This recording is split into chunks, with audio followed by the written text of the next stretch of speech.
Yang paling bagus tuh supaya latar belakang pintu kurang baik gitu. Ditutup aja.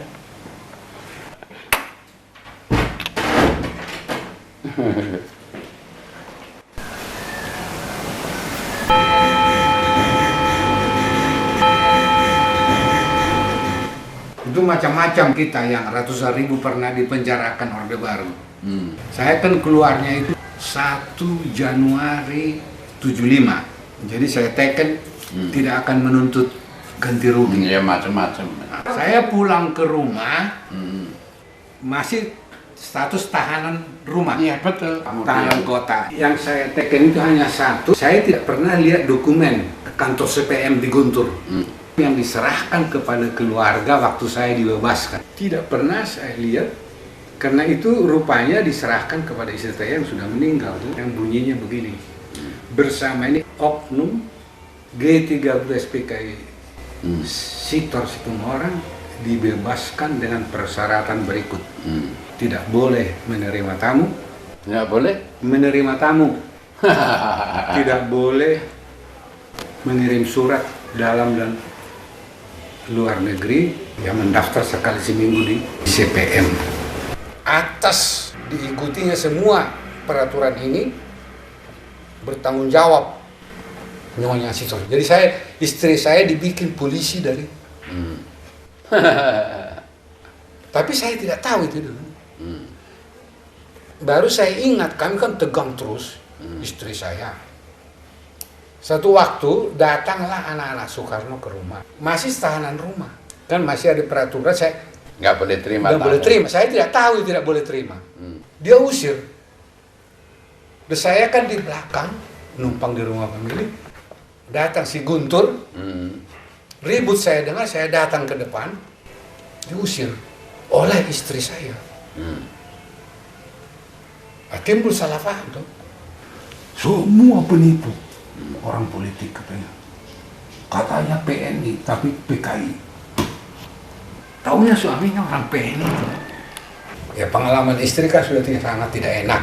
Bagus masih ada surat-suratnya. Saya nggak ada surat sama sekali. Yang ada cuma surat dari Harto saja.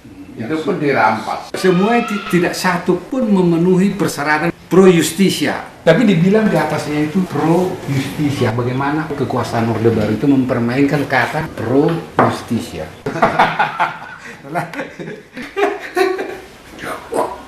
Jadi saya hari itu 21 Januari itu ada teman baru lahir anaknya, Sekjen GM ini. Jadi ada mesin tek di rumah itu, bakal Soekarno ditumpahkan. Dan seluruh proses ini menuju kepada kediktatoran militer. Masuk militer, 2 jeep.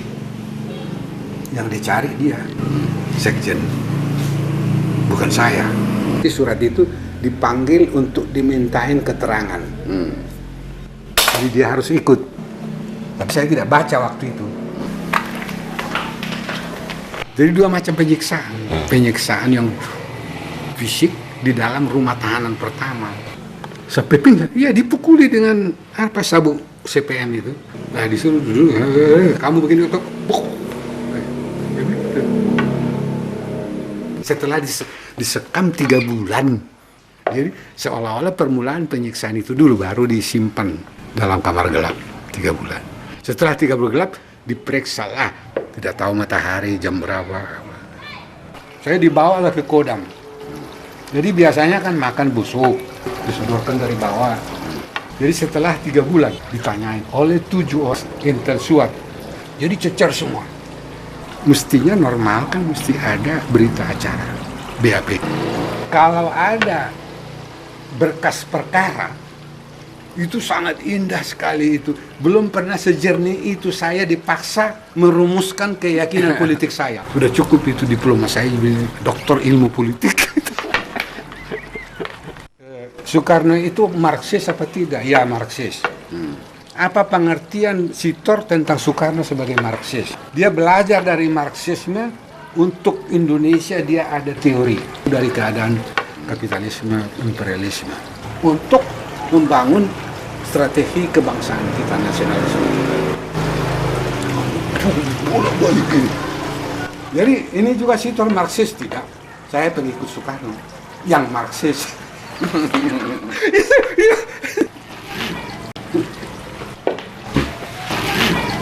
Soekarno itu apakah tidak melindungi G30S? Loh, saya nggak tahu apa G30S. Dan Soekarno itu sudah pidato berkali-kali selama saya belum ditangkap ini, sudah dia bilang G30S itu gestok, gerakan 1 Oktober. Apa arti gerakan 1 Oktober? Apa yang terjadi setelah Oktober itu titik tolak buat menganalisa. Pendapat saya ini bukan tanggung jawab Soekarno. Itu bilang gitu Nasution awal. Proses militeris. Si Nasution itu mau menuju ke diktatoran militer, saya bilang begitu.